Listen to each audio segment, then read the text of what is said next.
Le rapport, vous l'avez dans la barre d'infos aussi, hein. Donc, c'est un rapport de chez CoinGecko. Ouais. Je vais sur les RWA, justement.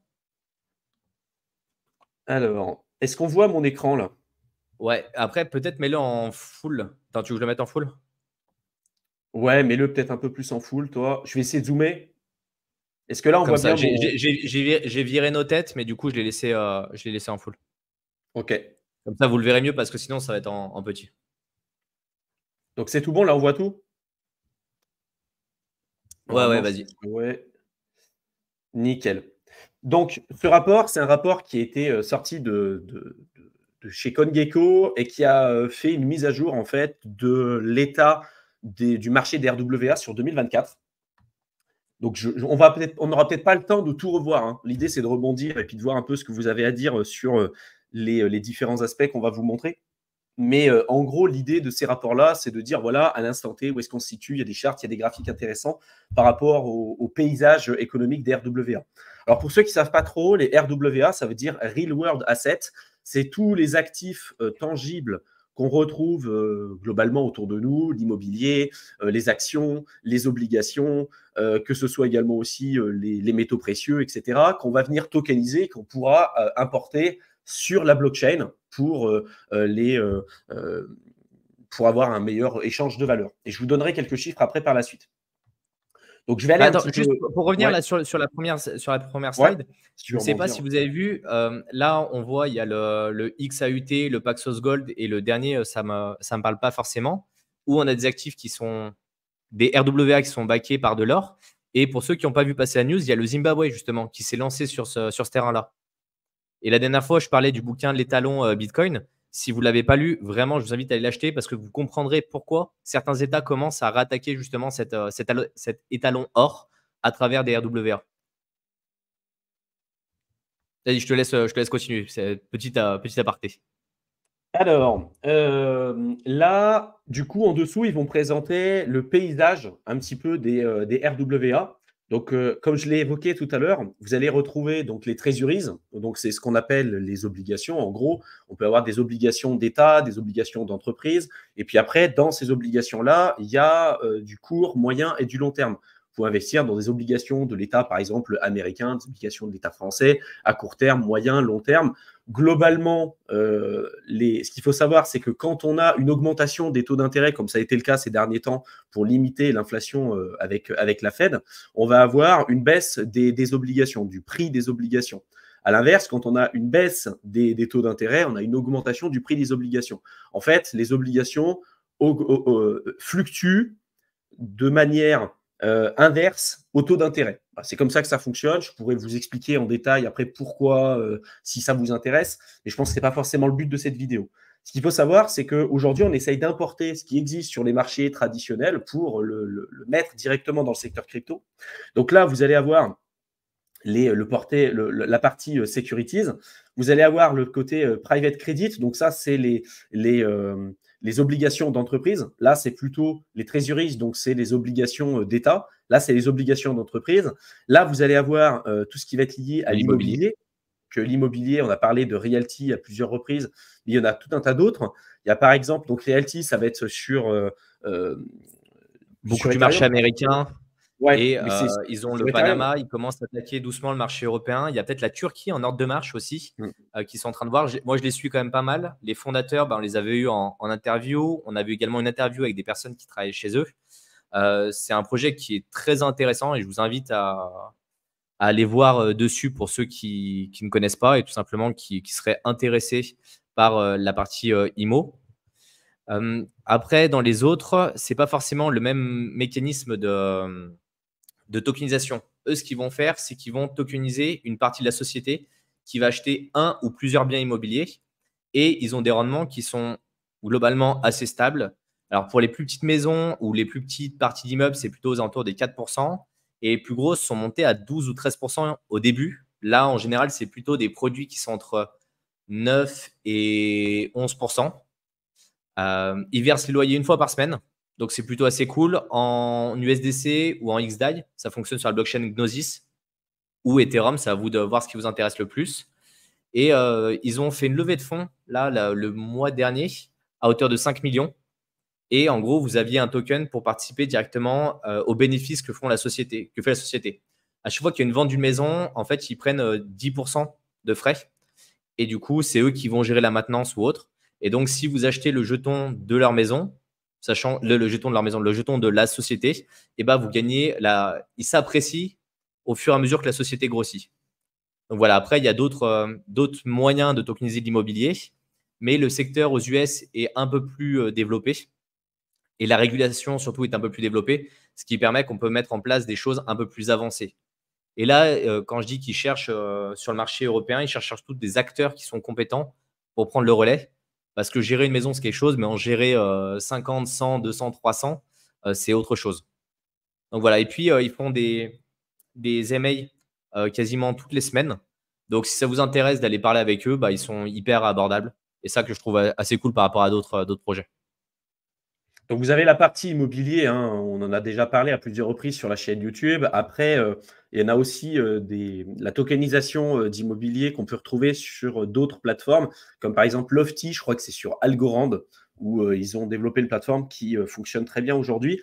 D'ailleurs, si vous allez sur le DeFi Lama, je vous en parlerai plus tard, et vous pouvez voir en fait l'état des RWA en fonction des différents écosystèmes, et vous verrez que il y a beaucoup de plateformes qu'on avait évoquées. Moi, les premières plateformes que j'avais évoquées, c'était Andu Finance sur YouTube. C'était vraiment au tout début, avant que le token explose à la hausse. Et en fait, le marché, en quelques mois, a beaucoup changé. Andu Finance, ça faisait partie du top 2, je crois le top 2, top 3 des projets. Il y en avait encore très, très peu qui étaient disponibles sur les RWA. Maintenant, il y en a beaucoup plus qui se sont lancés, comme par exemple aussi tout ce qui va être lié au stablecoin, on en parlera plus tard, mais la régénérative finance, je crois que c'est tout ce qui va être lié à l'environnement aussi. Je crois que tu avais travaillé. Ouais, j'avais fait pas mal de vidéos, par exemple sur Toucan ou encore sur Regen Network, mais il y a un module complet sur la ReFi, donc j'en parlerai à ce moment-là. Juste, je vais prendre la question là de Rust qui dit: je crois que la tokenisation des biens immobiliers n'est pas possible actuellement en France. Alors eux, ils tokenisent pas directement l'immobilier, ils tokenisent la société qui possède le bien immobilier. Ce qui fait que si jamais Realty venait à fermer, vous avez vraiment une preuve parce que c'est une action. C'est comme si vous aviez une action dans la société. Et c'est pour ça qu'ils voulaient apporter la même chose en France. Et eux, ils ne voyaient pas d'inconvénient en tout cas. Après, je ne suis pas un expert juridique sur l'ensemble des éléments, mais d'avoir une société qui détient le bien et tokeniser cette société, ça avait l'air d'être possible en tout cas. Donc, concernant, donc là, vous voyez, vous avez l'état des lieux en fait des différents compartiments qui peut exister dans les RWA avec les différentes plateformes qu'on peut retrouver à l'intérieur. Là, ils ont fait un focus du coup sur les stablecoins. Donc, il y avait pas mal de questions sur les stablecoins et je pense qu'on pourra les prendre à ce moment-là. Donc, vous avez l'USDT de Tether, l'USDC de chez Circle, qui est une filiale de chez Goldman Sachs, je crois. Vous avez Paxos. Le FDUSD, je crois que c'est le nouveau stablecoin de Binance, c'est ça, hein? Chez Binance, ouais, là, il est en train de monter en force. On le regardait sur le dernier live avec Théo. Il est en train de reprendre des parts de marché, un peu comme avec le BUSD. Hein. C'est juste que quand ils sont séparés de Paxos parce que ils ont eu des problèmes réglementaires, ils ont fait le choix justement de tout mettre. Et l'avantage qu'ils ont, c'est que Binance restant une grosse plateforme de trading, ils ont mis des paires quasiment sur tous les tokens avec le FDUSD. Ce qui fait que si les gens veulent pouvoir trader dessus, ils sont obligés de l'avoir en fait. Et donc, c'est comme ça qu'ils sont en train de le forcer. Hein. Je vois pas d'autre manière de le faire en fait. Ensuite, donc il y avait Maker avec le DAI, Frax Finance que vous connaissez. J'avais fait pas mal de vidéos justement sur tout ce qui était lié à Frax Finance et tous les protocoles qui fonctionnaient de cette manière-là sur YouTube.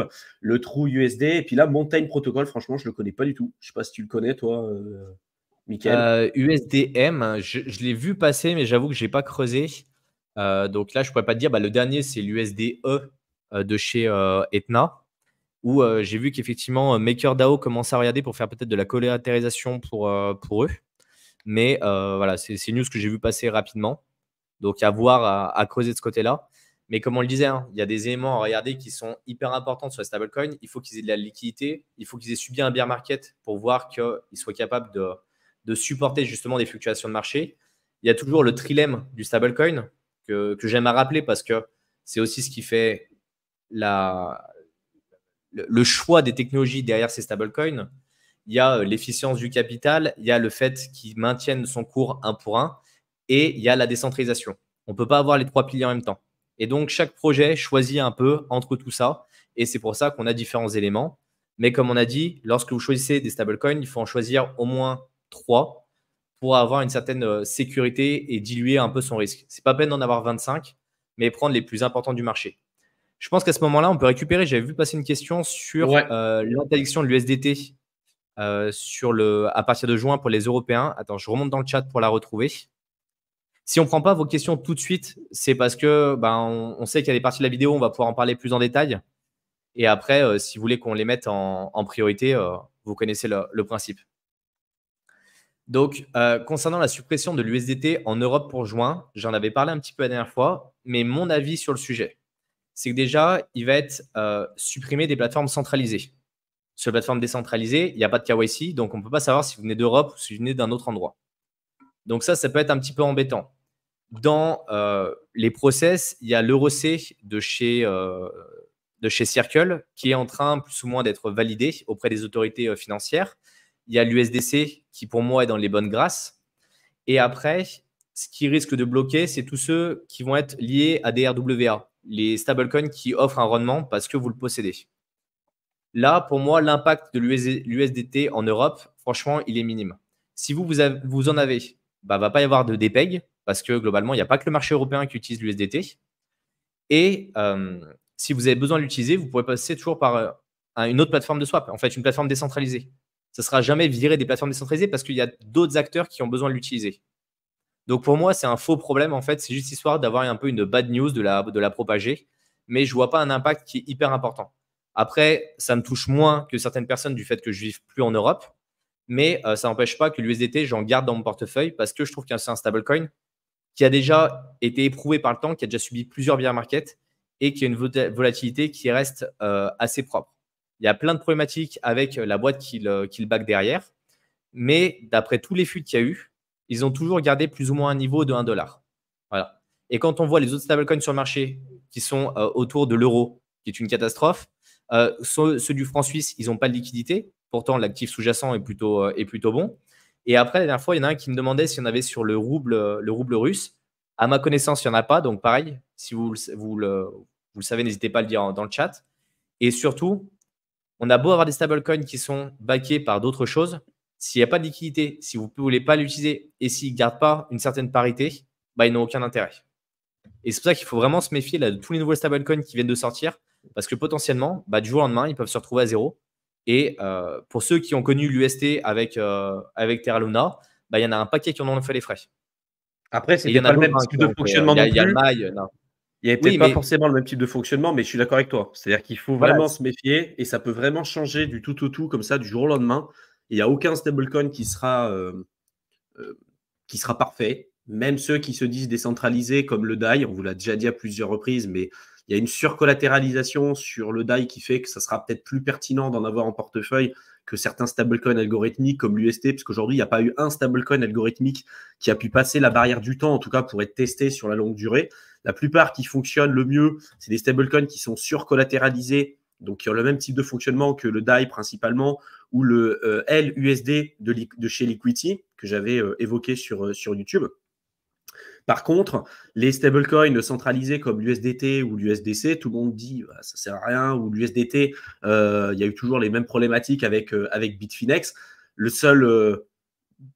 L'observation qu'on peut faire, c'est que malgré tout ça, c'est le stablecoin qui est le plus vieux aujourd'hui dans l'écosystème crypto et sur lequel il n'y a pas eu d'arrêt de fonctionnement ou quoi que ce soit. Il y a eu énormément de FUD, il y a eu énormément de peur, il y a des risques qui sont importants là-dessus, parce que c'est une entreprise privée qui émet ça, qui est Bitfinex. Mais jusqu'à présent, jusqu'à preuve du contraire, ça fonctionne très, très bien. Et d'ailleurs, leur business model, il est ultra, ultra rentable. Il faudrait que je fasse une vidéo pour montrer un petit peu comment ils gagnent de l'argent avec l'USDT. Mais ils sont très, très peu de salariés par rapport à l'ampleur des capitaux qu'ils gèrent. Et c'est des rendements qui sont juste énormes par rapport au montant qu'ils gèrent, etc. Et quand on parle du DAI, là, vous voyez qu'il y en a une partie en collatéral, comme le montre Mickaël, qui n'est pas issu que de l'Ether, parce que si vous voulez minter du DAI, vous allez pouvoir déposer de l'Ether, mais pas que. Il y a tout ce qui va être lié aussi au RWA, il y a du USDT, il y a du wrap Bitcoin, il y a du USDC, etc. Et c'est pour ça que quand on avait eu, je crois que c'était sur 2022 ou 2023, je ne sais plus quand est-ce que c'était, où il y avait une des banques qui était utilisée chez USDC, donc chez Circle, je crois que c'était la Silicon Valley Bank. Je crois que de tête, c'était ça. Où on pensait qu'il y avait... Ouais, c'est ça. Et en Ouais. fait, on pensait qu'il y avait une grosse partie des réserves des USDC qui étaient présentes chez cette banque. Au final, il n'y avait pas grand-chose. En tout cas, ça ne représentait pas des sommes qui étaient astronomiques. Et donc, au final, on avait eu une grosse peur à un moment donné et puis un dépeg de l'USDC parce que les gens ont vendu leur USDC parce qu'ils pensaient que c'était plus baqué par rien du tout. Et après, on a vu le DAI qui a énormément baissé au même moment, alors qu'au final, on peut se dire c'est deux crypto-monnaies différentes. Ouais, sauf qu'au final, il y a une grosse partie des USDC, enfin, il y avait une partie des DAI qui sont en circulation qui étaient corrélés et backés par la valorisation, exactement, collatéralisés par l'USDC. Ce qui fait que on avait une baisse qui était significative entre les deux, enfin avec les deux. Et quand après, on a eu le tweet, je crois que c'est Jérémy Allaire, qui est le CEO en fait de Circle, qui a dit non, regardez, voilà, en fait, ça représentait pas grand chose pour nous et tout. On a eu un repeg et puis il n'y a pas eu de souci après de ce côté-là. C'est pour ça que si demain vous êtes sur un stablecoin qui fonctionne pas très très bien ou sur lequel il y a des risques importants, et sur tous les stablecoins, en fait, finalement, il y a des risques un peu de partout, vous pouvez avoir des chutes en cascade et voire même tous les stablecoins qui peuvent s'effondrer d'un coup parce qu'ils sont tous liés un peu les uns aux autres, et y compris aussi dans la DeFi. Parce que si tu fais de la DeFi, que tu déposes en collatéral du stablecoin pour emprunter, etc., tu peux avoir des chutes comme ça énormes. Des mecs qui se font liquider parce que ils se disent, voilà, au lieu d'avoir 500% de collatéral ou 800% de collatéral, ils ont, je sais pas, ils peuvent avoir 150% quand ils déposent avec des stablecoins parce qu'ils se disent, a priori, ça va pas trop fluctuer.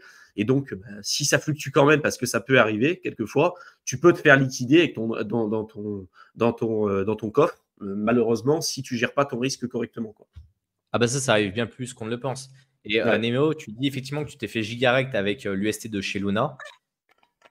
Il y avait un élément pour moi qui était fondamental à ce moment-là. Et c'est vrai qu'on en avait pas mal parlé. C'était si on comprenait la mécanique d'Ancor et d'où provenaient les rendements, on s'apercevait qu'il y avait toujours un gap en fait.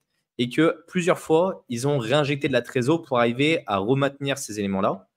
C'était du BTC, je crois, qui réinjectait. Ouais, il demandait à plein de personnes. Alors ça, c'est plutôt quand il y a eu les espèces de manipulations de marché derrière. Mais il réinjectait en permanence des capitaux dans Encore pour arriver à retourner. Donc le modèle économique derrière, il n'était pas du tout bon. D'où l'importance en fait de regarder en profondeur comment sont backés, comment sont générés les fonds et qui gère en fait cette boîte-là. Et ça, c'est hyper important en fait pour les stablecoins. Encore plus, je trouve, que pour les autres cryptos. Et après, si tu dis qu'il y a des raisons techniques de penser qu'un repeg pourrait avoir lieu, pour moi, il n'y a aucune raison. Regarde les procès qui vont arriver là sur Do Kwon.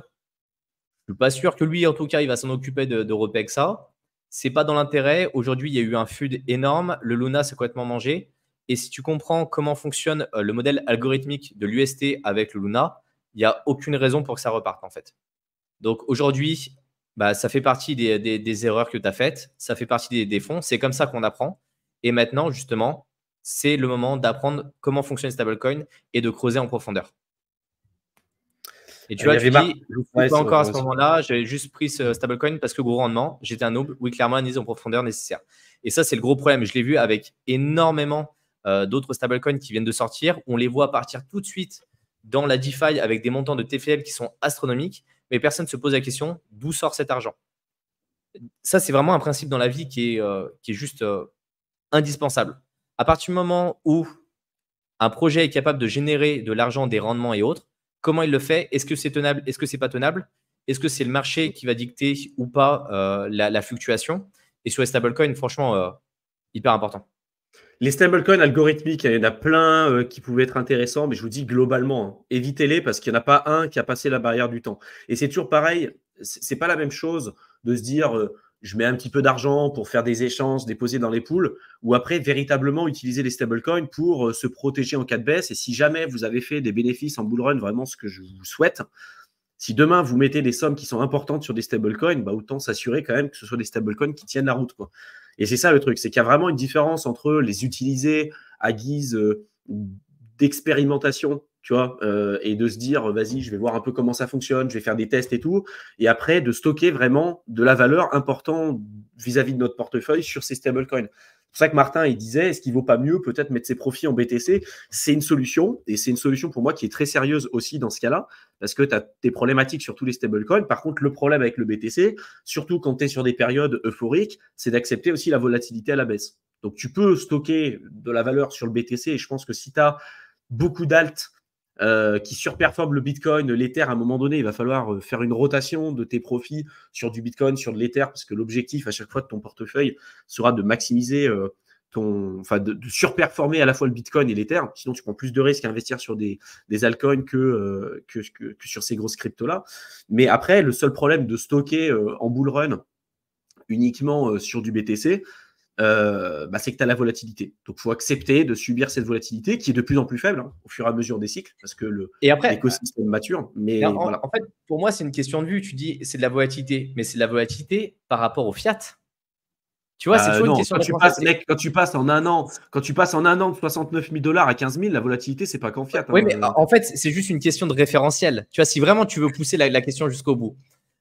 Aujourd'hui, notre référentiel, il est basé vis-à-vis des fiat. Tu vas en Argentine, avec l'inflation, avec l'hyperinflation qu'il y avait quand j'étais, c'était plus basé sur du fiat. Ton référentiel, il est plus basé sur du fiat, mais sur des matières premières. Et là, si demain, tu te dis, l'économie, elle marche uniquement avec du BTC, tu vois, tu n'as plus cette même notion de fluctuation, en fait. C'est ça, en fait. Il y a beaucoup de gens qui disent un BTC égale un BTC. En fait, pour moi, ce qui est important d'avoir en termes de fluctuation, c'est regarder vis-à-vis du pouvoir d'achat. Donc oui, là, bien sûr, tu as une fluctuation vis-à-vis du pouvoir d'achat. Mais plus ça avance en temps, plus elle va se lisser. Alors que les stablecoins ou n'importe quel fiat, globalement, tu perds du pouvoir d'achat sur le long terme. Ça, c'est indéniable. Ouais, mais c'est toujours pareil. C'est-à-dire que quand tu es dans des périodes euphoriques, tu vois, entre quelqu'un qui va rester sur… Tu prends le cas 2021, 69 000 $ pour le BTC. Tu restes sur du BTC. Tu acceptes de voir en un an ton Bitcoin qui passe de 69 000 à 15 000. Sur le court terme, du coup, sur un an, d'accord, on parle du court terme là. Sur un an, tu as perdu une grosse partie quand même de la valorisation de ton capital. Aujourd'hui, c'est moins le cas parce que c'est remonté. Mais si tu es sur du stablecoin, sur un an et demi, tu peux profiter de ces périodes-là déjà pour le faire fructifier. Sur la DeFi, tu peux obtenir des rendements. Mais en plus de ça, ça permet d'augmenter ton bag. Après, c'est accepter aussi le risque de, entre guillemets, de timer un peu le marché. D'être capable de se dire, OK, là, on est sur des périodes euphoriques, je vais sortir à ce moment-là pour acheter plus bas et tout.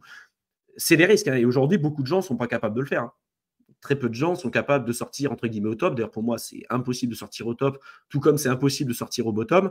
Mais pour moi, ce que dit Martin, c'est une approche qui est louable. Bien sûr. Non, mais je ne dis pas que ce n'était pas une bonne approche. Je dis juste qu'en fait, ça dépend de ton référentiel. Et comme tu dis, tu peux transformer tes altcoins en BTC, augmenter ton nombre de BTC, les vendre en stablecoin et après essayer de racheter. Mais comme tu dis, il y a un timing de marché qui potentiellement peut coûter très cher si jamais tu te rates. Voilà. Mais c'est juste une vision et une durée de vision, je pense, qui est importante. Les gars, vous êtes 225 en live. Il y a 32 likes. Je vous inviterai à mettre un like sur la vidéo. Ça permet de booster, l'algorithme. Ça nous permet, nous, de nous mettre en avant aussi vis-à-vis de YouTube et puis de nous encourager aussi pour ce qu'on fait. Donc, n'hésitez pas à exploser la barre des likes, mettre des commentaires, partager. Vraiment, nous, ça nous encourage et ça nous aide beaucoup.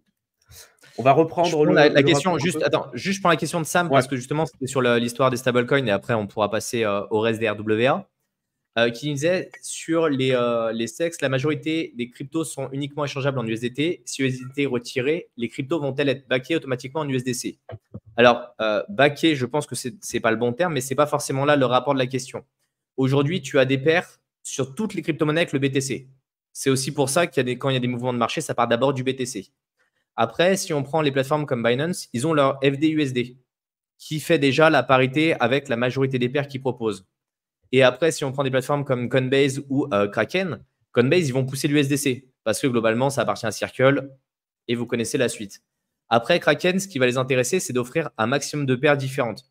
Ils ont offert pas mal de paires sur des fiat avec des euros, du dollar canadien et d'autres. J'avoue que je ne les connais pas forcément toutes. Donc, ce qu'ils vont faire, c'est qu'ils vont proposer de l'USDC, ils vont proposer du DAI et après, ils vont continuer de garder le BTC. Donc, vous aurez toujours la possibilité de trader avec du BTC si jamais ça vous convient. Et après, le BTC, vous le transformez en n'importe quel stablecoin. Voilà, c'est juste une autre gymnastique en fait. C'est juste un autre mode d'échange. On va revenir sur le rapport. Hop. Si vous avez des questions au fur et à mesure, vraiment, n'hésitez pas. Donc là, on a parlé rapidement des stablecoins et on voit que globalement, parmi tous les stablecoins qui existent, la grosse majorité, c'est sur des stablecoins centralisés, comme l'USDC et puis l'USDT qui représentent aujourd'hui l'écrasante majorité de l'argent qui est insufflé sur les stablecoins. C'est ce qu'on disait avec Théo. C'est que c'est aujourd'hui plus important pour les personnes d'avoir, et on avait fait un sondage sur Twitter, c'est plus important d'avoir un stablecoin qui garde son PEG 1 pour 1 qu'un stablecoin qui est décentralisé. D'où le choix en fait du marché. Hein. Et je suis un peu d'accord. C'est que si jamais tu as un stablecoin qui est décentralisé, mais qu'un coup il a 80 centimes, un coup il est à 1,20 $, 1,20 $, pardon, tu préfères avoir un stablecoin qui reste à 1 $. C'est bête, même s'il est centralisé, mais il y a un moment, le marché priorise par rapport à l'éthique. Ouais, puis après, tu as le côté. Tu as le côté aussi taille de portefeuille. Tu vois, si tu as un portefeuille à 1 000 € et que tu as un stablecoin qui fluctue un peu, au final, les fluctuations ne sont pas énormes. Mais tu vois, quand tu as des grosses baleines, aujourd'hui, on a des gros acteurs qui arrivent, ils investissent des centaines de millions, voire plusieurs milliards. Avoir un stablecoin qui passe ne serait-ce que de 1 €, enfin de 1 $ à 98 centimes, 97 centimes, c'est des fluctuations qui sont énormes en fait sur leur portefeuille. Donc, c'est aussi quelque chose sur lequel on doit se pencher et puis on doit accepter aussi ce risque-là. Mais aujourd'hui, clairement, le marché a décidé de s'orienter vers ces approches-là, en fait. C'est toujours pareil, hein, il y a l'idée, comme tu dis, théorique ou on peut même dire philosophique. Ouais, la crypto, ça doit être décentralisé et tout. Globalement, en fait, ce qui aura toujours raison, c'est le marché. Hein. Et le marché, aujourd'hui, démontre qu'on va plus s'orienter là-dessus. Exactement, c'est vrai. Autre chose importante, c'est que maintenant, on commence à avoir, ça fait depuis un certain temps qu'on en parle, hein, depuis 2017, on a commencé à voir des alternatives de nouveaux stablecoins, notamment des stablecoins qui se disent backés par autre chose que du fiat ou des crypto-monnaies. Là, c'est par des véritables actifs financiers, d'où le rapport sur les RWA. Donc, principalement, ça va être backé aujourd'hui sur l'or. Donc, il y avait Paxos Gold, par exemple, que vous retrouvez ici. Il y a le XAUT, KAU, que je connais pas du tout. C'est pareil, c'est Tether hein, qui fournit. Okay. Après, Vero, c'est Vera One de Okoff. Ouais. Et ce qui me surprend de voir l'utilisation, parce que quand on voit le fondamental, Vero, ils sont… À l'époque où je les analysais, ils étaient assez propres, assez transparents sur les rapports, sur le contenu, sur justement l'identification. Et Paxos Gold n'était pas très transparent et pourtant très utilisé. Donc, voilà, après, il faudrait recreuser les différents éléments. Après, effectivement, comme tu dis, il y a d'autres acteurs qui sont sur l'argent, sur l'uranium, sur d'autres matières premières. Et le troisième, je n'arrive pas à lire là d'ici. Tu veux que je zoome? Ouais, si tu peux zoomer un peu parce que je ne vois pas les noms en dessous. C'est KAG, KAU et PAX. J'avoue que cela, ça ne me dit rien. J'avais fait une vidéo justement où je les avais analysés. À l'époque, elle date d'il y a 2 ans, je crois maintenant. Vous pouvez la retrouver sur la chaîne. Et donc, pour ceux qui sont intéressés, j'avais creusé ces projets-là. Ça a un peu évolué, mais au moins, ça vous permettra d'avoir un ordre d'idée assez objectif sur la question. Après, tu vois, le VRO du coup de chez Okoff, pour moi, si c'est si peu utilisé aujourd'hui, c'est parce que c'est, je peux me tromper, mais je crois que c'est une entreprise du coup française. Elle est pas française, Okoff, ouais. Elle n'est pas ouverte à l'international comme peut l'être Paxos Gold et tout. Et c'est toujours pareil, en fait, aujourd'hui, le marché français… C'est le problème des boîtes françaises. Ouais. C'est ce que je disais hein, dans un précédent live. Je disais, on a beau avoir des mecs en tech qui sont très bons et autres, mais le problème de la réglementation, de la mentalité et de l'ouverture sur l'étranger vis-à-vis des boîtes françaises bloque en fait le gros développement. Après, il y en a une qui a réussi vraiment à percer en crypto, c'est Ledger. C'est ça qui est dingue. Ouais, mais ils sont partis à Hong Kong. Et ouais, voilà, ils ont partis à Hong Kong. Voilà. En fait, les boîtes françaises qui ont bien marché, elles sont parties de France pour avoir une autre plateforme parce que notre ouverture et autres. Mais c'est un choix. Hein. Exactement. Après, on passe du coup sur la seconde catégorie qui va être les tokenized treasuries. Donc, je vous en avais parlé tout à l'heure. Les treasuries, donc c'est les obligations. D'accord? Donc, c'est des créances, c'est des reconnaissances de dettes. Vous investissez dans des dettes, là, par exemple, d'État. Donc, d'États américains, d'États français, européens, etc., en fonction de comment vous fonctionnez les protocoles. Et donc là, il y en a beaucoup qui vont chercher du rendement, du coup, sur les obligations. Là, par exemple, on a Ondu Finance, que j'avais évoqué. Il y a Hashnote, Superstate, etc., avec les TVL. Alors, il y a des projets qui sont plus récents que d'autres. Soyez vigilants. Mais globalement, il y a eu une augmentation de TVL là, sur 1 an qui est énorme, en fait, sur les RWA, parce que c'est un marché qui est monstrueux. Avant de continuer le rapport, j'aimerais juste vous mettre en perspective quelque chose. Je vais repartager mon écran sur un autre onglet, juste pour que vous puissiez vous… Pour parler de Ondo rapidement, c'est eux qui sont en train de travailler avec BlackRock justement là, sur le nouvel écosystème qu'ils sont en train de développer. Hein. Ouais, exactement. Avec le Beadle. Mais ce rapport, c'est celui de 2022 ? Ouais, 2022. Ouais, 2022, ouais. C'est le dernier qu'il y a eu, il n'y en a pas eu. c'est dommage parce que je trouve que la visualisation, elle est juste trop bien. Bah, elle est énorme en fait, pour vraiment se rendre compte de ce que ça représente en fait le marché des RWA. Là, en gros, c'est pour vous montrer visuellement ce que représentent les différents marchés les uns par rapport aux autres, sachant qu'un carré que vous voyez ici, c'est 100 milliards de dollars de valorisation. D'accord? Donc, c'est énorme. Donc là, vous avez SBF en prison. Voilà, SBF. C'est 100 milliards. SBF maintenant qui fait moins le mariole depuis qu'il est en prison. Mais donc SBF. Ensuite, déjà, sur le marché des cryptos. Et zoom un petit peu parce qu'en fait, on voit que le fond bleu, mais voilà, en fait, il faut montrer les fonds blancs qu'il y a derrière, là, les carrés. En fait, les fonds blancs, c'était la valeur du marché en novembre 2021 quand on était vraiment à son pic, où on était à peu près à 2 trillions de TVL, si je ne dis pas de bêtises. On était un peu plus, je crois, un peu plus, mais ouais. Ouais, de 3. Et là, globalement, je vais regarder, mais on doit être dans cette ordre de grandeur. Ouais. Mais c'est juste pour vous montrer en fait le rapport de mesure, quoi. C'est-à-dire donc 2,63, ça fait 26 carrés. Voilà, pour vous donner un ordre d'idée. Actuellement, le marché des cryptos, ça représente 26 carrés bleus, là, comme ça. Bah, c'est des carrés, je crois que c'est plus noir, mais bon, bref, c'est pas grave. Ouais, alors par contre, pour les couleurs, faut pas me demander. Ça, c'est juste ça problématique. Je les vois foncés, moi. Après, bleu-noir, c'est pareil.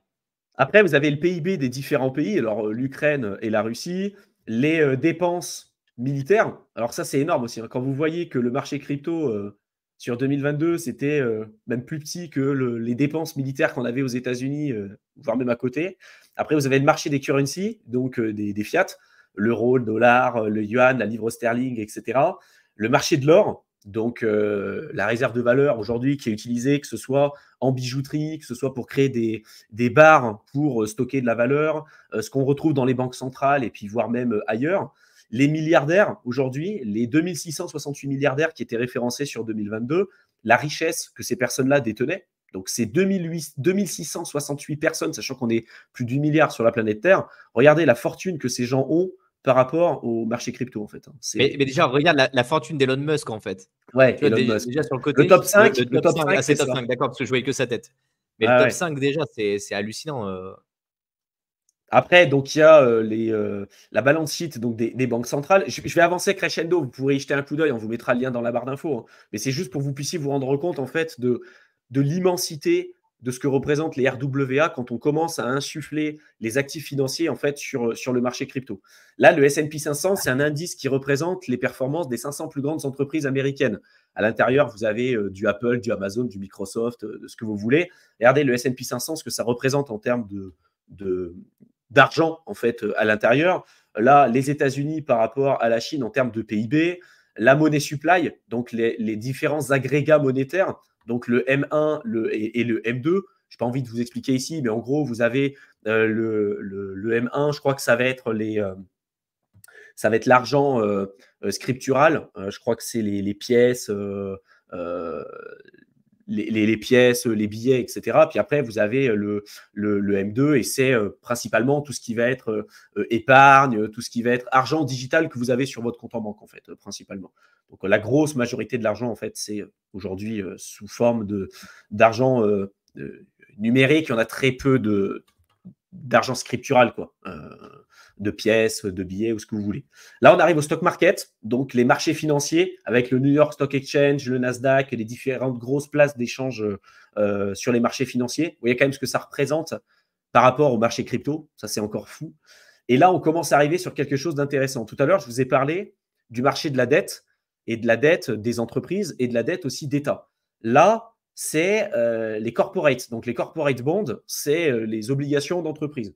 Vous voyez, le marché des obligations d'entreprise à l'étranger ou ailleurs, ou même chez nous, c'est un marché qui est gigantesque. Et après, vous avez le marché des gouvernements. Donc ça, vous voyez, la dette des gouvernements, elle est aujourd'hui énorme, et le marché des obligations d'État, elle est pareil, c'est juste monstrueux. Et là, on parle de 2022. Hein. Là, on parle de 2022. C'est-à-dire que vous pouvez clairement en rajouter de ce côté-là. Hein. Tout ce qui est côté dette, entreprise et gouvernement, ça a éclaté. Avec les guerres et ce genre de choses. Et après, vous avez le marché de l'immobilier. Alors, l'immobilier résidentiel, c'est 259 trillions de dollars. C'est énorme. Sachant que le marché global de l'immobilier, c'est 326 trillions. Sachant que le plus haut du pic de la crypto du dernier cycle, c'était 3 trillions. Hein. Et on prenait tout. Hein. Le bitcoin, tout. Rien que l'immobilier, c'est 326 trillions de dollars. Sachant qu'on commence à tokeniser de l'immobilier, c'est un marché qui sera gigantesque. Donc là, vous avez aussi l'agriculture, la partie commerciale. Et après, il y a les global wealth, donc la richesse globale, un peu de partout dans le monde. Là, dans le monde entier, c'est 463 trillions de dollars sur les households. Donc, je crois que c'est pour les ménages.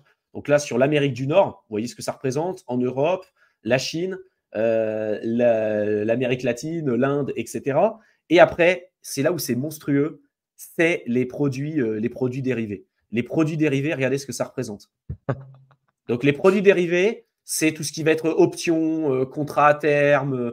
Voilà, on en a beaucoup parlé sur la chaîne YouTube. Mais tout ça, c'est des marchés qui pourront être investis et implantés dans la crypto. C'est pour ça qu'en fait, souvent, les gens ils perdent un peu de perspective et ils perdent de vue ce que ça peut. En se disant la crypto, c'est surévalué. Franchement, quand vous regardez ça, la crypto va peut-être pas prendre toutes les parts de marché, on est d'accord. Mais même si on prend 1% de l'immobilier, même si on prend 1% des produits dérivés et 1% sur les marchés financiers traditionnels, c'est énorme. Et pour moi, on prendra bien plus que 1% vu la valeur ajoutée et vu ce qui est apporté sur la crypto, quoi. Surtout l'intérêt en fait des RWA par les très grosses structures. Et Nico qui dit le graphique avec des carrés me fait penser à celui que vous avez présenté pour la vidéo sur Ether fin 2021. Ouais. Non. Alors oui, on en avait présenté, c'était celui de 2020. En fait, il y a eu le rapport de 2020 et le dernier là en date, c'est celui de 2022. J'espère qu'ils vont en faire un sur 2024, ça serait exceptionnel pour pouvoir vous le présenter. Mais ce qui est bien, c'est que je ne suis pas le seul à avoir quelques problématiques avec les couleurs.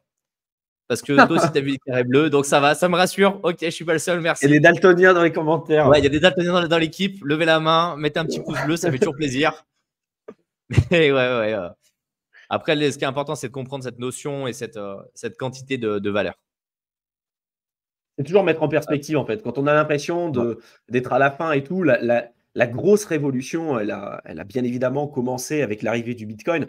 Et pour moi, encore une fois, on en est qu'au tout début. Hein. La crypto, elle va révolutionner énormément de secteurs. Là, on parle des RWA, mais quand on parle de DeepMind, quand on parle d'intelligence artificielle, quand on parle de finance décentralisée, toutes ces choses-là, c'est des choses qui vont s'imbriquer les unes par rapport aux autres et tout un tas de marchés aussi qui vont se développer par la suite.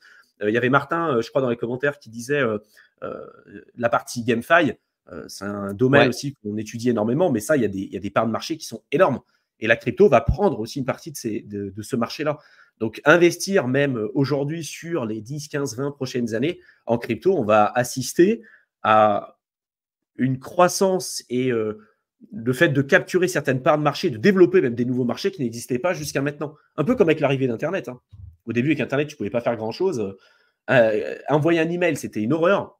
Fallait coder, fallait faire des trucs. Aujourd'hui, tu fais du streaming, tu commandes tout sur Internet. Enfin, tu vois. Et je me dis, la crypto, ça va être un peu pareil aussi. Hein.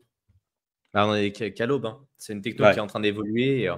Et ce qui est très drôle, c'est que il faut regarder aussi le sous-jacent, par exemple, en termes de blockchain. Là, quand on regarde la plupart des produits, aujourd'hui, ils tournent sur Ethereum. Tout le monde dit, ouais, Ethereum, c'est une blockchain qui est lente. On ne comprend pas les gens qui utilisent, il y a beaucoup de frais. Mais en fait, elle est implémentée de partout. Elle est en sous-jacent de quasiment toutes les couches. C'est eux qui ramènent l'innovation. Et les très grosses structures, aujourd'hui, il y en a beaucoup qui utilisent des blockchains privées et utilisent une techno qui s'appelle Hyperledger, qui est une blockchain Ethereum. Simplement, vous avez des blockchains qui sont publiques, vous allez pouvoir voir l'ensemble des éléments. Vous allez avoir des blockchains qui vont être privées, qui sont plus ou moins opaques en fonction de ce qu'on veut en faire. Et c'est pour ça qu'aujourd'hui, il y a un vrai marché aussi sur les interconnexions. Parce que les très grosses structures financières, elles ne veulent pas avoir une blockchain que tout le monde puisse consulter. Ils veulent avoir une blockchain en interne parce que c'est intéressant pour tout un tas de raisons. Mais ils ont besoin d'avoir la possibilité de transférer des actifs de leur blockchain vers une autre blockchain chez un tiers. Et donc, il y a un vrai marché aussi de ce côté-là. Donc, plus les RWA vont se déployer, plus ils vont être adoptés, plus il va y avoir besoin d'échanger. Et donc, c'est pareil, ces projets qui sont en train de faire de l'interconnexion au niveau de ces blockchains-là sont vraiment très demandés. Il faut regarder où est le besoin, où est la demande et pas où est uniquement la spéculation. Il faut vraiment comprendre les besoins du marché et qui va les utiliser. Il ne faut pas regarder ce qui fait le plus de marketing. Il faut vraiment regarder le besoin parce que c'est ce qui va perdurer dans le temps en fait. Le marketing, ça va marcher un temps. Et puis, les gens risquent de délaisser le projet une fois qu'il n'y aura plus de marketing ou une fois qu'il n'y aura pas de fondamental. Quand il y a du fondamental, en général, il y a de la durée et il y a de l'intérêt. Même si c'est une évolution qui est plus lente, c'est des projets que vous pourrez garder sur plusieurs cycles. Et ça, c'est vraiment un avantage. Et quand on voit en fait le market cap aussi de ces différentes plateformes, hein, là, Franklin Templeton, Undo, etc., vous voyez, c'est des centaines quelques centaines de millions de dollars de market cap, voire même de TVL sur certains protocoles. Et quand on voit les centaines de trillions que représente le marché des RWA, au final, on se rend compte que c'est rien du tout. Et c'est un écosystème. En plus, les RWA, je le répète, hein, mais c'est ça, en fait, nous, qui nous motive aussi à suivre en fait ce qui se passe dans la crypto, et on est passionné par ça parce que c'est en train vraiment de révolutionner le monde qu'on connaît, hein. Et la vie qu'on aura dans les prochaines années, ça sera lié une grosse partie à ce qui est en train de se développer aussi en crypto, quoi.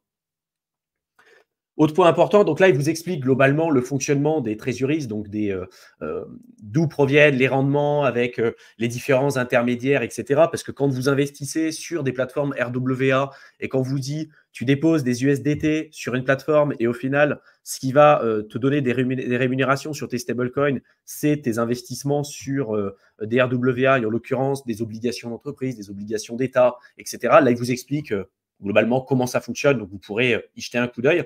Il y a toujours des intermédiaires à chaque fois. C'est pour ça que quand on parle des RWA, souvent, on est quand même très lié à des plateformes, aujourd'hui en tout cas, centralisées.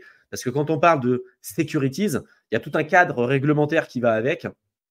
Et en général, on ne peut pas se permettre de faire n'importe quoi. Quand on voit en plus, c'est surtout que ça offre de nouvelles possibilités pour arriver à obtenir du rendement sur ces stablecoins. Aujourd'hui, il y avait quelques produits. On pouvait faire par exemple du lending, on pouvait faire de l'apport dans les pools de liquidité. On pouvait aller les déposer sur différents protocoles avec les risques que ça engendrait. Et là, l'avantage en fait d'avoir comme ça des RWA, c'est que potentiellement, on s'adosse à des très grosses structures qui, elles, vont avoir des bons d'État, qui vont avoir des dettes auprès des sociétés, qui vont nous générer un rendement qui, lui, peut être beaucoup plus stable et beaucoup plus permanent en fait sur le long terme. Et ça, c'est hyper intéressant de ce point de vue-là. Parce que justement, on va pouvoir prédire potentiellement les revenus. Alors que si vous faites du lending, en fonction des personnes qui vont potentiellement emprunter plus ou moins, votre rendement il va varier jusqu'à des fois se retrouver, par exemple sur AV, avec des rendements qui sont de l'ordre de 1%. Donc là, c'est pas hyper intéressant. Par contre, là, quand vous avez un RWA qui vous propose, je ne sais pas, 4-5%, voire des fois même plus sur certains, avec des vrais actifs derrière qui vont vraiment générer du rendement, là, ça peut être intéressant. Ça peut être vraiment cool de ce côté-là. Après, comme le disait Thibaut, il y a un KYC, donc je sais que ça va bloquer pas mal de personnes. Ça permet aussi de limiter peut-être certains pays. Donc l'Europe, je ne sais pas trop comment on va s'en sortir avec l'histoire de Mika. Le continent africain, en général, il est quand même assez délaissé parce que c'est des profils qui sont plus à risque pour les entreprises d'un point de vue finance. Et après, on a des fois certains montants. On a des fois le besoin d'être investisseur accrédité, ce qui fait que si vous n'avez pas une certaine somme de capitaux à placer dedans, potentiellement, vous n'y aurez pas accès. Donc, on risque de se retrouver quand même avec certains produits qui risquent d'être un peu élitistes, mais je trouve ça intéressant d'avoir une nouvelle corde à notre arc pour arriver à générer du rendement sur des stablecoins. Surtout que ça peut être très intéressant dans des périodes comme les bear markets, où là, en général, les rendements dans la DeFi sont globalement assez bas et il faut arriver à trouver d'autres méthodologies pour arriver à obtenir du rendement.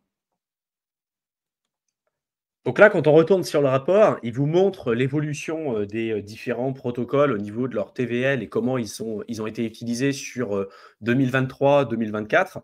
Quand on s'intéresse aux tokenized treasuries, donc aux obligations, comme j'ai dit un petit peu plus tôt, on a une augmentation presque de 800% depuis janvier 2023 sur la TVL et l'utilisation de ces protocoles, ce qui est juste dingue. Et en dessous, du coup, vous retrouvez les protocoles les plus utilisés, donc comme Franklin Templeton. Vous avez au-dessus, je crois que c'est Undo Finance, ouais, c'est ça. J'avais fait une vidéo sur YouTube pour vous en parler.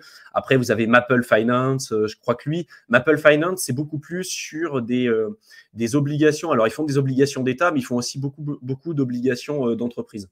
Ce n'est pas que des obligations d'État. Donc, il y a des protocoles que vous pouvez retrouver sur différents écosystèmes à la fois. Et c'est pareil, avec des durées de blocage qui sont plus ou moins importantes. Certains protocoles vont vous obliger à rester bloqué 180 jours, d'autres 14 jours, d'autres 9 jours. Ça va dépendre en fait de ce que vous allez acheter parce que là, on est vraiment sur des actifs réels, en fait, de la vie réelle. Ouais. Là, on passe du coup sur un nouveau volet qui est celui des crédits privés, donc des obligations d'entreprise. Alors que ce soit des entreprises dans des pays développés ou en voie de développement, ou des obligations court terme, moyen terme ou long terme. Là, pareil, il faudra bien regarder sur les plateformes ce sur quoi vous allez être exposé. Et globalement, il y a des rendements qui sont quand même intéressants. Alors, il y en a certains qui vont trouver ça risible en crypto de se dire, tiens, je fais du 13%, du 8% ou du 9% sur certains protocoles, alors que je pourrais faire du 3000% sur des pools de liquidité. Alors déjà, si vous apportez du 3000%, si vous avez du 3000% sur des pools de liquidité, vous avez des pertes impermanentes qui sont super importantes. Mais d'avoir des rendements comme ça sur des obligations d'État, d'entreprise, des rendements aussi importants sur des protocoles, c'est énorme, hein. C'est énorme, c'est super intéressant. Et toujours pour vous remettre en perspective, on le dit souvent, mais ce que vous avez, un très bon rendement en bourse, c'est du 10% annualisé. Voilà. Là, du 10%, presque du 10% sur des obligations. Alors, c'est des obligations d'entreprise avec des risques qui sont plus importants que sur des obligations d'État. Parce qu'une entreprise peut faire faillite. Un État, normalement, n'est pas censé faire faillite. Il y a des exemples dans la théorie. Dans la théorie. Dans la théorie, en général, ça a été bien rebanqué derrière, hein. Après, tu as des exemples dans l'histoire qui montrent que ce n'est pas toujours le cas. Le cas de la Grèce, le cas de Chypre également aussi, hein, qui sont des États qui ont fait faillite. Mais globalement, c'est ce qu'on dit souvent. 8 fois faillite. Ouais, mais voilà, après, c'est des États mais qui sont clairement très, très mal gérés. Et aujourd'hui, que ce soit les États-Unis, la France, même l'Europe, de manière générale, c'est des pays ou des États qui sont surendettés. La seule différence qui va changer vis-à-vis des autres pays qui ont pu faire faillite, c'est qu'aujourd'hui, ces pays-là, notamment les États-Unis, par exemple, sont des pays qui peuvent s'endetter au détriment des autres. C'est-à-dire qu'aujourd'hui, ils ont je ne sais plus combien de trillions de dettes, je crois que c'était 32 trillions de dettes, et ça augmente de centaines de milliards d'année en année. Simplement, eux, ils disent, tiens, j'ai 32 trillions de dettes, ok, j'imprime de l'argent, j'imprime des dollars, parce qu'aujourd'hui, c'est la réserve de valeur mondiale, enfin, en tout cas, la devise fiat. La monnaie d'échange mondiale. Ouais. La monnaie d'échange mondiale, en effet. Le médium d'échange mondial. Après la Seconde Guerre mondiale et après l'arrêt de l'étalon or par Richard Nixon en 1971. Et du coup, ils peuvent s'endetter au détriment des autres et ils disent, tiens, ouais, aujourd'hui, j'ai une dette qui est de temps, peu importe, je peux imprimer de l'argent à partir de rien. Donc, au final, ils peuvent augmenter leur niveau presque infini comme ça. Le seul problème, c'est que du coup, ça crée de l'inflation, ça crée de la dévaluation, ça crée de la course aux actifs parce que on n'a pas envie de garder des devises fiat, on les investit sur les marchés financiers, on les investit en bourse, on les investit en immobilier, et il y a tous les actifs qui augmentent, et les plus gros perdants, du coup, sont les épargnants et ceux qui n'investissent pas malheureusement. Mais tout ça pour vous dire que quand vous êtes dans des obligations, il y a en général, dans la tête des investisseurs, on considère que les obligations d'État, c'est les obligations qui sont dites moins risquées ou très peu risquées, et c'est souvent utilisé historiquement parlant par ces mêmes investisseurs pour se protéger dans des gros cas d'incertitude, en cas de guerre, un peu comme les métaux précieux. Pourquoi ? Parce qu'on se dit, si demain l'État fait faillite, en fait, j'aurai d'autres problèmes que mon argent. Par contre, une entreprise, elle peut faire faillite, quoi. Des boîtes qui ont fait faillite au fur et à mesure du temps, il y en a eu plein. Donc, en général, c'est plus rémunérateur, mais c'est aussi plus risqué, pour vous faire un résumé assez simple.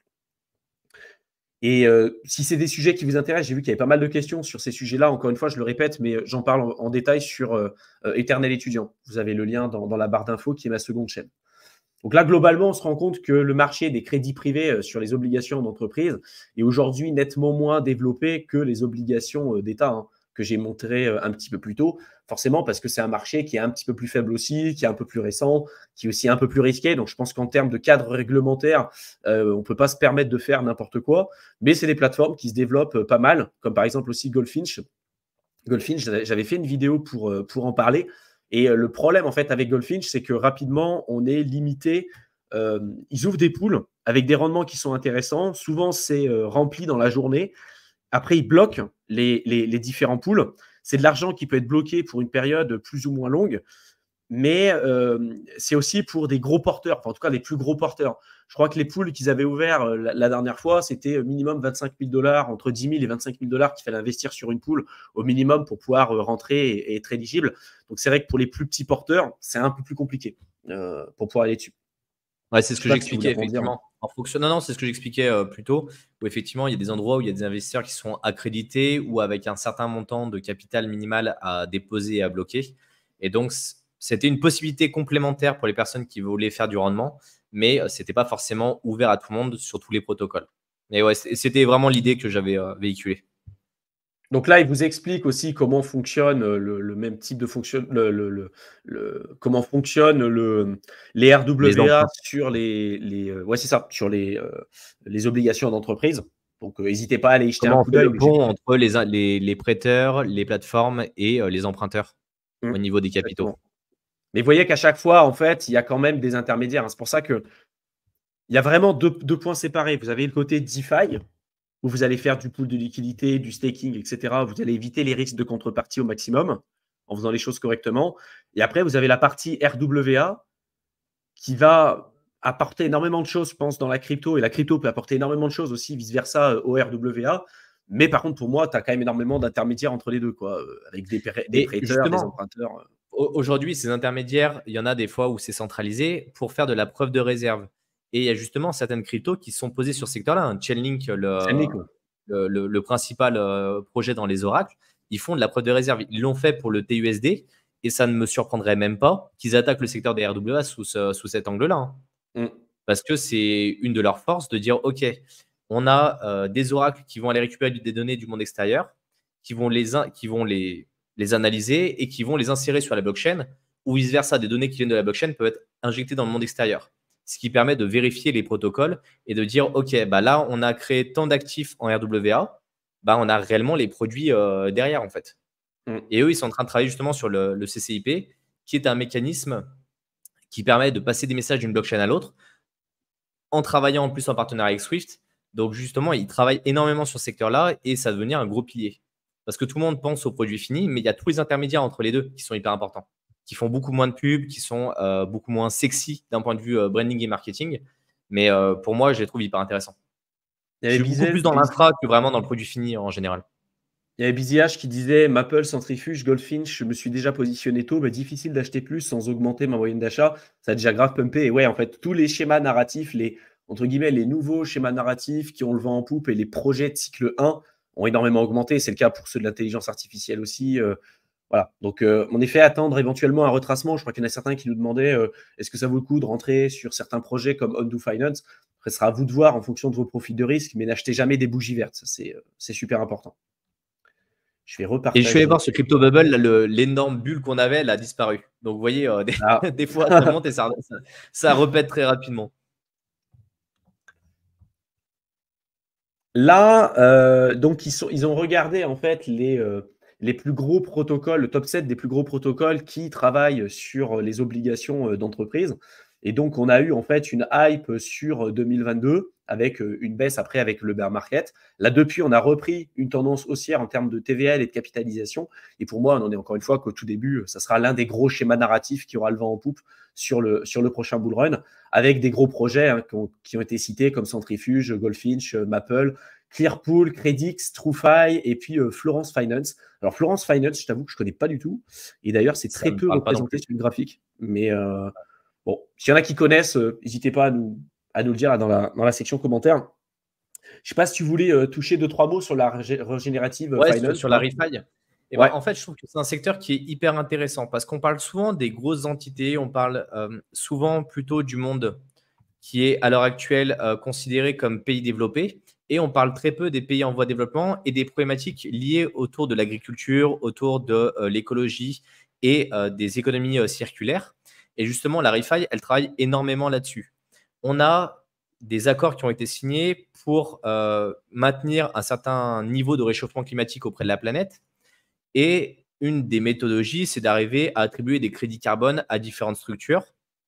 Donc, ce sont les États qui vont les attribuer aux sociétés. Et après, vous avez des sociétés, au contraire, qui vont produire des énergies vertes, qui vont produire des choses renouvelables et réutilisables. Je veux bien que tu me laisses le schéma, ça me permet d'avoir les grandes structures. Il n'y a pas de souci. Et sur lesquelles elles vont pouvoir créer du crédit carbone. Et en fait, aujourd'hui, c'est un marché qui est fait uniquement en OTC, qui est fait à la main. C'est beaucoup de paperasse. Là, si on parle de la première partie avec Toucan, par exemple, j'en ai fait une vidéo complète dessus. Mais l'idée, c'est de se dire, OK, on a la crypto qui permet d'avoir de la traçabilité, qui permet de pouvoir valider des produits. Et donc, on pourrait ouvrir justement ce marché des crédits carbone à l'ensemble des personnes et plus uniquement à quelques personnes qui sont privilégiées, qui sont en contact avec ces entités. Après, on a bien sûr tout ce qui est marché de l'énergie renouvelable où on peut arriver à tokeniser ces aspects-là. Et après, on va avoir tout ce qui va être lié plus ou moins à l'agriculture et aux matières premières. Aujourd'hui, vous avez des structures qui sont dans des pays d'Amérique latine ou des pays en voie de développement qui ont des très grosses problématiques pour accéder à des capitaux pour arriver à développer leurs agricultures et donc qui ont besoin qu'on tokenise, par exemple, leurs parcelles ou leurs récoltes en échange de capitaux pour les aider à augmenter leur exploitation et pour arriver à nourrir des populations entières dans certaines zones du monde.